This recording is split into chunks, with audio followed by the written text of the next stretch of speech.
জয় গুরু, জয় মা। গীতামৃত চ্যানেলে সকলকে স্বাগত। আজ শুভ মহা রামনবমী তিথি, অর্থাৎ ভগবান শ্রীরামচন্দ্রের মহা আবির্ভাব তিথি,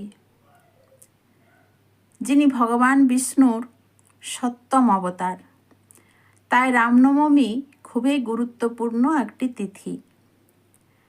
যারা মুক্তির কামনা করে তারা থেকে শুরু করে দেবতারা পর্যন্ত সকলে, এমনকি স্বয়ং দেবরাজ ইন্দ্র পর্যন্ত শ্রী রামনবমী ব্রত পরিত্যাগ করেন না।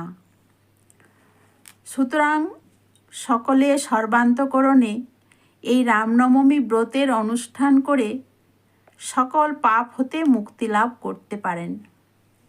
চৈত্র মাসের শুক্লপক্ষের নবমী তিথিতে রামনবমী মহোৎসব পালিত হয়। তো আসুন আজকের ভিডিওতে আমরা শ্রী শ্রী রামনবমীর সাথে পরিচিত হই।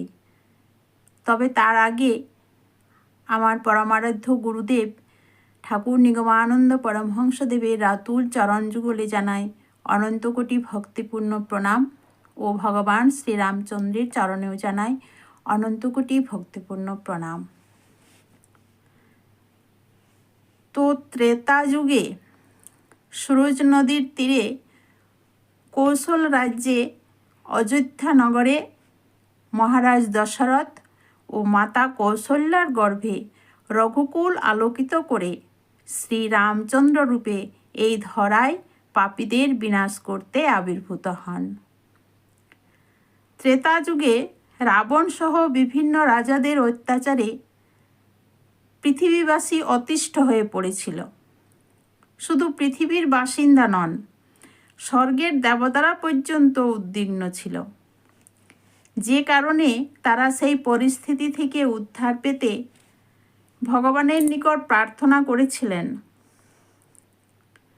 তখন মহাবিষ্ণু নিজেকে 4 অংশে বিভক্ত করে রাম, লক্ষ্মণ, ভরত, শত্রুঘ্ন রূপে রাজা দশরথের পুত্ররূপে আবির্ভূত হয়েছিলেন। তখন ভগবান দেবতাদের এই বলে আশ্বস্ত করেছিলেন যে তিনি 11,000 বছর অযোধ্যা শাসন এবং সমগ্র জগতের কল্যাণ ও শান্তি প্রতিষ্ঠা করবেন। এছাড়া দেবতাদের এই লীলায় অংশগ্রহণ করতে বলেছিলেন।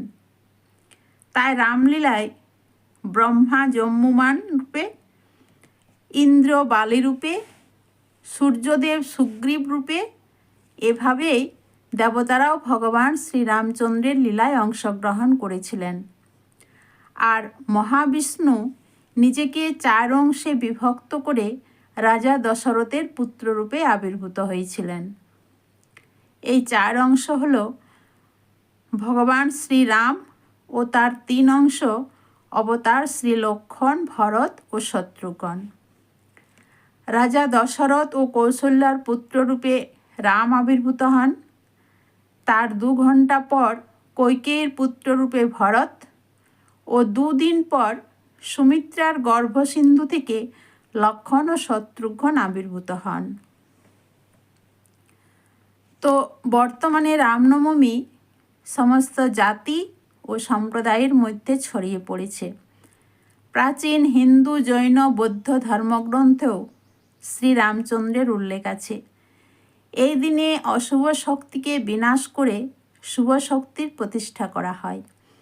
এই দিনে অধর্মকে নিপাত করে ধর্মের প্রতিষ্ঠা করা হয়। এই দিন সকালে হিন্দুদের আদি দেবতা সূর্যদেবকে জল দিয়ে সর্বোচ্চ ক্ষমতাবান সূর্যদেবের আশীর্বাদ গ্রহণ করা হয়। রামনবমী উপলক্ষে ধার্মিকরা দিনভর বৈদিক মন্ত্র পাঠ, ভক্তিমূলক গান, হিন্দু ধর্মীয় গ্রন্থ পাঠ করে শ্রবণ করান। এই দিনে রামকথার বর্ণনা ও রামকাহিনী পড়ে পালন করা হয়। অনেকে মন্দিরে বা বাড়িতে রামচন্দ্রের মূর্তিতে পূজা করেন। হিন্দু ধর্মমতে ভগবান বিষ্ণু বিশ্ব সংসার পালক। যুগে যুগে তিনি নানা অবতারে পৃথিবীতে অবতরণ করেছেন। বিশ্ব সংসারে মানুষকে ন্যায়পরায়ণতা ও সত্যের পথ প্রদর্শন করেছেন। মিথ্যার উপর সত্যের জয় প্রতিষ্ঠা করতে শিখিয়েছেন। রামনবমীর মূল উদ্দেশ্য অধর্মকে নিক্ষেপ করে ধর্ম স্থাপন করা, অশুভ শক্তির বিনাশ করে শুভ শক্তির সূচনা করা। আমাদের বাংলাতেও অনেক জায়গায় বহু প্রাচীন পূজা ও মেলা হয়। এই উপলক্ষে বহু স্থানে রথযাত্রাও হয়।